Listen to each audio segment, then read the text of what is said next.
Praise the lord.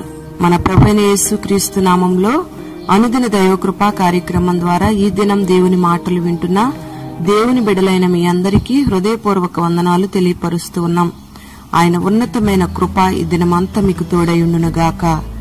ఆమేన్. యెరికో పట్టణం యొక్క కోట గోడలపైన రాహాబు అనే వేశ్య నివసిస్తూ ఉంది. ఆమె పాపపు జీవితంలో ఉండి ఆమె కుటుంబం అంతా కూడా నాశనానికి సమీపించి ఉంది. ఈ రాహాబు వేశ్య నివసిస్తున్న యెరికో పట్టణాన్ని దేవుడు ఇశ్రాయేలీయుల ప్రజలకు అనుగ్రహిస్తానని వాగ్దానం చేశాడు. ఆ ఇశ్రాయేలీయుల ప్రజలను నడిపిస్తున్న నాయకుడైన యెహోషువ ఆ యెరికో పట్టణాన్ని, ఆ దేశం యొక్క పరిస్థితుల్ని చూసి రమ్మని యెహోషువ 2 వేగుల వారిని పంపించాడు. ఈ వేగుల వారు 2 యెరికో పట్టణంలో యెరికో ప్రాకారం మీద నివసిస్తున్న వేశ్య ఇంట దిగారు. వీళ్లు ఆ వేశ్య ఇంటకు వచ్చారన్న సంగతి యెరికోను పరిపాలిస్తున్న రాజుకు తెలిసింది. వెంటనే యెరికో రాజు కొంతమంది మనుషులను పంపించి ఆ 2 వ్యక్తులను తీసుకుని రమ్మని పంపించాడు.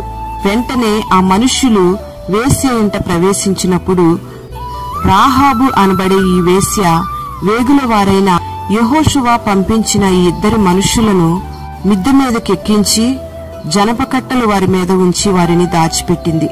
యెరికో రాజు ద్వారా పంపబడిన వ్యక్తులు రాహాబు వేశ్యతో వేగుల వారైన 2 మనుషులు ఎక్కడ ఉన్నారని అడిగినప్పుడు ఆమె, నా ఇంటికి వచ్చిన మాట వాస్తవమే గాని వాళ్ళు చీకటి పడుతుండగా బయటికి వెళ్లిపోయారు, వారెక్కడికి పోయారో నాకు తెలియదు అని చెప్పి, మీరొకవేళ ఆ మనుషులను వెదికితే వాళ్ళు మీకు దొరుకుతారు అని సమాధానమిచ్చింది.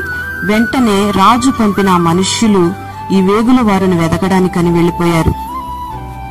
ఈ రాహాబు వేశ్య ఇశ్రాయేలీయులిద్దరిని తన ఇంట చేర్చుకుంది. వారిని శత్రువుల బారిన పడకుండా కాపాడింది. అందుకే ఈ రాహాబు వేశ్య ఆ వేగుల వారైన ఇశ్రాయేలీయులతో అంటుంది, నేను మీకు ఉపకారం చేశాను గదా, మీరు కూడా నాకు ఉపకారం చేయండి. ఈ దేశాన్ని, ఈ పట్టణాన్ని దేవుడు మీ హస్తాలకు అప్పగించబోతున్నాడన్న సంగతి నాకు తెలుసు. మీ వలన భయం చేత మా దేశ నివాసులందరికీ కూడా ధైర్యం చెడింది. మీరు ఐగుప్తు నుండి వచ్చేటప్పుడు దేవుడు మీ ఎదుట చేసిన అద్భుత కార్యాలను నేను ఎరుగుదును. ఎర్ర సముద్రపు నీరును ఆరిపోచేశాడు, యోర్దాను తీరమునున్న అమోరీయులను హతం చేశాడు. మీ ఎడల దేవుడు ఎన్నో అద్భుతమైన కార్యాలను చేశాడు అని మీ ఎదుట నిలబడడానికి ఏ మనుష్యునికి కూడా ధైర్యం చాలదు అని రాహాబు వేశ్య ఇశ్రాయేలీయులతో చెప్పింది. అంతేకాకుండా మీరు ఈ యెరికో పట్టణాన్ని నాశనం చేసేటప్పుడు నన్ను, నా కుటుంబాన్ని, నాకిచ్చిన తల్లిదండ్రుల్ని, నా అక్క చెల్లెండ్రుల్ని, నాకు కలిగిన వారందరినీ కూడా చావకుండా బ్రతుకునిచ్చి రక్షించమని వారిని వేడుకుంది. ఈ వేగుల వారైన ఇశ్రాయేలీయులు ఈ దేశాన్ని దేవుడు మాకిచ్చినప్పుడు మీరు చావకుండా మిమ్మల్ని బ్రతికనిచ్చేదమని చెప్పి కృతజ్ఞత తెలియపరిచారు. తరువాత ఈ రాహాబు అనే వేశ్య వేగుల వారైన ఇశ్రాయేలీయులైన ఈ 2 మనుషులను కిటికీకి తాడు వేసి కిటికీ ద్వారా వారిని కిందికి తింపి పంపించి వేసింది. వారు చేసిన ప్రమాణానికి గుర్తుగా కిటికీకి ఎర్రని తొగరు దారం కట్టింది. ప్రియ దేవుని బిడ్డలారా, ఈ మాటలను బట్టి మనం గమనిస్తే ఇక్కడ యెహోషువ దేవునికి సాదృశ్యంగా కనబడుతూ ఉన్నాడు. వేగుల వారుగా పంపబడిన ఇశ్రాయేలీయులు 2 దైవ సేవకులకు సాదృశ్యంగా కనబడుతున్నారు. ఈ రాహాబు అనే వేశ్య పాపంలో మగ్గిపోతూ ఇరుకు జీవితంతో సమస్యల వలయంలో జీవిస్తున్న కుటుంబాలకు సాదృశ్యంగా కనబడుతుంది. ఈ రాహాబు దైవ సేవకుల్ని ఎంట చేర్చుకుంది. దేవుని యొక్క మాటలను అంగీకరించింది. దేవుని సహాయాన్ని కోరుకుంది. దేవుడు చేసిన అద్భుత కార్యాలను, దేవుని యొక్క పరాక్రమమును ఒప్పుకుంది.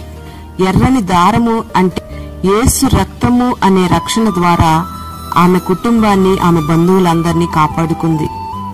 ప్రియ దేవుని బిడ్డలారా, ఈ రాహాబు అనే వేశ్య పేరుకు తగ్గట్టుగా ఇరుకులోంచి విశాలతలోకి వచ్చింది. పాపపు జీవితంలోంచి పరిపూర్ణమైన రక్షణను అనుభవించింది. యెరికో పట్టణంతో పాటు నాశనం కాకుండా రక్షింపబడి ఇశ్రాయేలీయులతో చేర్చబడింది. ఈ రాహాబు యొక్క వంశావళిలోంచి యేసయ్య ఉద్భవించాడు. Praise the Lord. ప్రియ దేవుని బిడ్డలారా, ఈ మాటలు వింటున్న నీవు దేవుని సేవకుల్ని నీ ఇంట చేర్చుకున్నావా?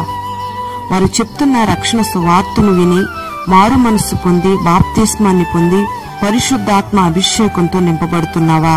ప్రియ దేవుని బిడ్డ, దేవునికి విరోధమైన ఏ పాపమైనా నీలో ఉంటే నువ్వు ఇరుకు మార్గంలో ఉన్నట్టే.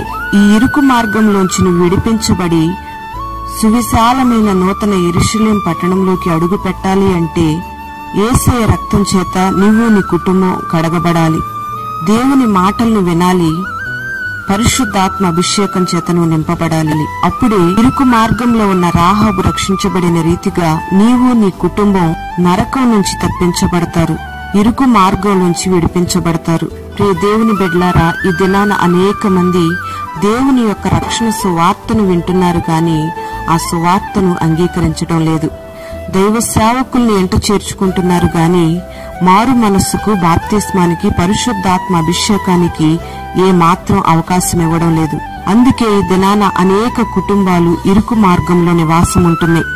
ప్రియ దేవుని బిడ్డ, ఈ మాటలు వింటున్న నీవు దేవుని చేత పంపబడిన సేవకుల్ని నీ ఎంట చేర్చుకుని దేవుని సువార్తను విని మారు మనసు పొంది బాప్తిస్మం పొంది పరిశుద్ధాత్మ అభిషేకం చేత నింపబడి నీ కుటుంబాన్ని నువ్వు కట్టుకున్నట్లయితే నీవు నీ కుటుంబం నరకము నుంచి, ఇరుకు మార్గము నుంచి రక్షించబడి విశాలమైన నూతన యెరూషలేం పట్టణంలోకి అడుగు పెడతారు. అట్టి కృప, అట్టి ధన్యత నా దేవుడు నీకు, నీ కుటుంబానికి అనుగ్రహించునుగాక. ఆమేన్. పరిశుద్ధుడా, ప్రేమాస్వరూపి, దయగలిగిన తండ్రి, నీకు స్తోత్రం చెల్లిస్తున్నాం.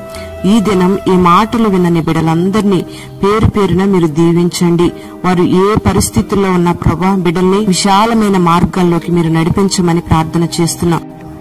మారు మనసు పొంది బాప్తిస్మం పొంది రక్షించబడడానికి, పరిశుద్ధాత్మ అభిషేకంతో నింపబడడానికి నీ బిడ్డలకు మీరు కృపను అనుగ్రహించండి. పాపపు జీవితంలో ఉన్న రాహాబు వేశ్య రక్షించబడి ఇశ్రాయేలీయులు చేర్చబడిన రీతిగా ఈ మాటలు విన్న నీ బిడ్డలందరూ పరిశుద్ధులతో జీవించడానికి మీరు కృపను అనుగ్రహించి ఈ దినమంతా నీ బిడ్డలకు నీ కృప దయచేయండి. పేరు పేరున నీ బిడ్డలను ఆశీర్వదించండి. వారి యొక్క అవసరతలను తీర్చండి. నీ బిడ్డలు ఏ స్థితిలో ఉన్నా వారిని బహుగా ఆశీర్వదించి ఆత్మ సంబంధమైన స్థితిలో నీ బిడ్డలను వర్ధిల్లింపచేసి మహిమ, ఘనత, ప్రభావాలు మీరు పొందుకొనమని యేసు నామములో అడుగుచున్నాము తండ్రి. ఆమేన్.